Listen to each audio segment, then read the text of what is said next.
आज का ये एपिसोड शुरू करने से पहले एक छोटी सी बात। क्या आप भी अपना पॉडकास्ट बनाने की सोच रहे हैं? तो एंकर ट्राई कीजिए। ये पॉडकास्ट बनाने का सबसे आसान तरीका है। नंबर 1, ये फ्री है। नंबर 2, इसमें कई सारे ऐसे टूल्स हैं जो आपको अपने फोन और कंप्यूटर पर रिकॉर्ड और एडिट करने की फैसिलिटी देते हैं। नंबर 3, आप अपने पॉडकास्ट को डिस्ट्रीब्यूट भी कर सकते हैं, जिससे इसे स्पॉटिफाई और दूसरे प्लेटफॉर्म पर सुना जा सके। तो डाउनलोड कीजिए फ्री एंकर ऐप या विजिट कीजिए anchor.fm पर अपना पॉडकास्ट स्टार्ट करने के लिए। ये तो थी एक छोटी सी जानकारी, और अब शुरू करते हैं एपिसोड का सिलसिला। तो आज के एपिसोड में लीजिए सुनिए आचार्य चतुर्सेन शास्त्री के लिखे उपन्यास सोमनाथ के 119वें भाग ताहर की गढ़ी में को मेरी यानी समीर गोस्वामी की आवाज में। अपने कैदियों को लेकर ताहर डाकू तेजी से लौट चला। वो राजमार्ग छोड़ जंगल में घुसा। बीहड़ दुर्गम जंगल में भूखे प्यासे गर्वीले बलूची सवार अपने घोड़ों और हथियार तथा हिंदुस्तान की समूची कमाई गंवा पशु की भांति बंदी बने पांव प्यादे डाकुओं के साथ दौड़े चल रहे थे। जब उन्होंने हिंदू स्त्री पुरुषों को रोते कांपती रस्सियों से बांधकर अपने घोड़ों के साथ निर्दयतापूर्वक घसीटा था, तब उन्होंने उनके दुख दर्द और दुर्भाग्य की कल्पना भी न की थी। पर अब आज इस समय उन्हें अपनी गजनी की पहाड़ियों में प्रतीक्षा करती हुई पत्नी और बच्चों की याद आ रही थी। वे अधीर हो रहे थे। जंगल के एक विस्तृत मैदान में एक स्वच्छ पानी का सरोवर था।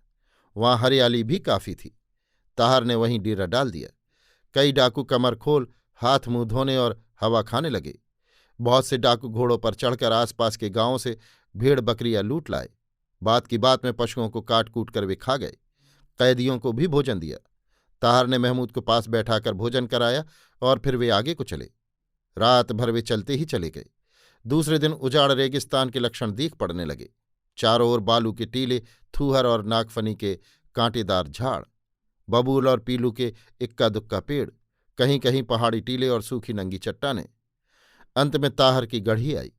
गढ़ी कच्ची मिट्टी की बनी थी। गढ़ी की दीवार 12 हाथ चौड़ी थी। एक के बाद एक इस प्रकार उसके 3 परकोटे थे। ताहर ने भीतर ले जाकर सब कैदियों को पशुओं की भांति एक बाड़े में बंद कर दिया और महमूद के लिए एक उसारे पर चारपाई डालकर कहा, बैठ महमूद, आराम कर। और गजनी का सुल्तान अमीर महमूद, खुदा का बंदा जगदुइजई, चुपचाप चारपाई पर बैठ गया। इसी समय ताहर बहुत से मकई के भुट्टे गर्मा गर्म भुने हुए लेकर आया और कहा, खा महमूद, एकदम ताज़ा हैं। वो खुद भी पास बैठकर भुट्टे खाने लगा। महमूद की आंतें भूख से बिलबिला रही थीं। भुट्टे उसे अमृत की भांति स्वादिष्ट लगे। खा चुकने पर उसने पानी के लिए इधर उधर देखा। अभिप्राय समझकर ताहर ने उंगली से संकेत करके कहा, वहां कुआं है, वहीं डोलची पड़ी है, खींच कर पिया। और जब अमीर डोलची खींच रहा था, उसके जानिसार तुर्क सिपाही और सरदार बाड़ों में बंद भाग्य का ये खेल देख रहे थे।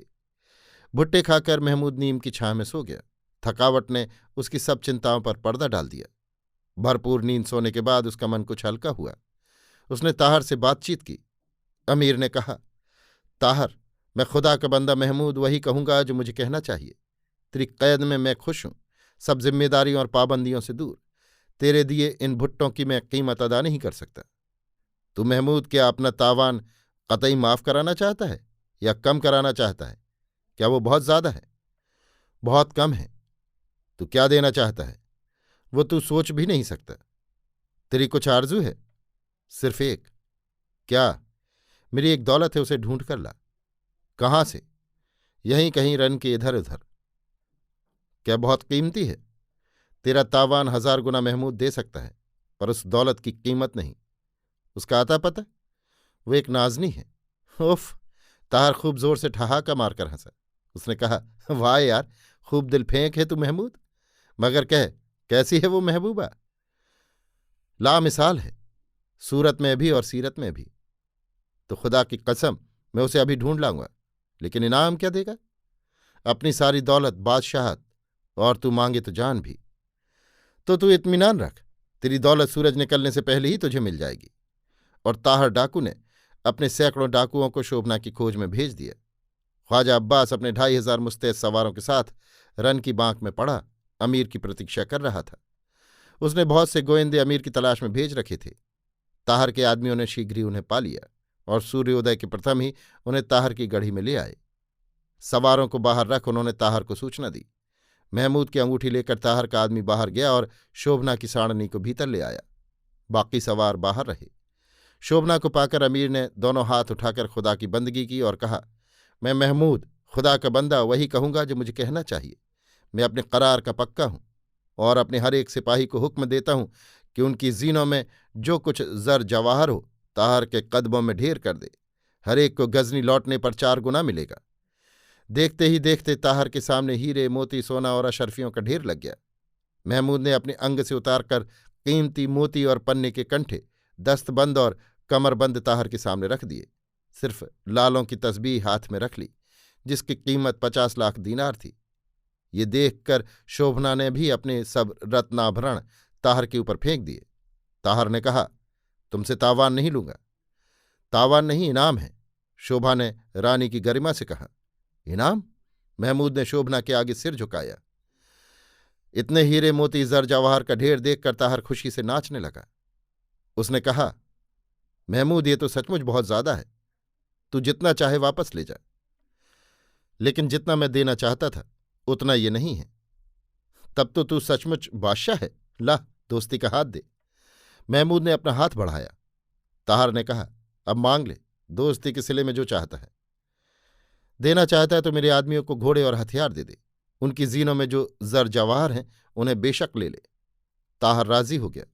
अमीर जाने लगा तो ताहर ने सादलबल उसको दावत दी, नाच रंग किया और अमीर महमूद अपनी दिलरुबा शोभना देवी को साड़नी पर सुनहरी काम की जाली में बैठाकर सवारों सहित रन की ओर बढ़ा। ताहर से उसने महारन के संबंध में बहुत बातें पूछीं और पथ प्रदर्शक साथ ले कूच बोल दिया। अभी आप सुन रहे थे आचार्य चतुर्सेन शास्त्री के लिखे उपन्यास सोमनाथ के 119वें भाग ताहर की गढ़ी में को मेरी यानी समीर गोस्वामी की आवाज में।